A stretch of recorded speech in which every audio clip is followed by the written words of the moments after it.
Këshilli Bashkiak që u mbajt dje u shoqërua me debate rreth temave të ndryshme që u trajtuan. Njëra prej tyre ishte edhe ajo për procesin e privatizimit të klubit të futbollit të Lushnjës. Për sa i përket klubit të futbollit, kam pyetje të vazhdueshme nga qytetarët, çfarë po bëhet me procesin e privatizimit dhe a ka ndonjë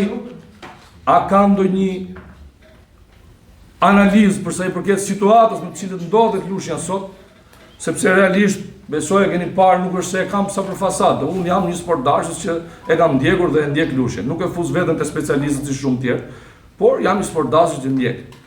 Dhe normalisht ndoshta në fillim të sezonit e kishim vështirë të parashikonim objektiva, por ama tani që po i vjen fundi i sezonit, jemi në gjendje që të bëjmë një analizë rreth pritshmërive që kemi pas dhe sa i kemi realizuar dhe si do ta mbyllim deri në fund të sezonit. Sepse me të vërtet, shqyr ndoshta me ndrimin e trajnerit ndryshoi pak situata, por ama rrezikojmë përsëri që Lushnja të shkojë në batakun e 2-3 viteve të fundit.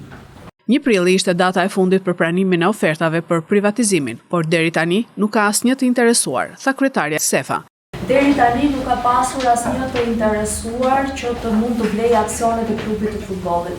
Ashtu siç e parashikon ligji, ne do të vazhdojmë ta hedhim procedurën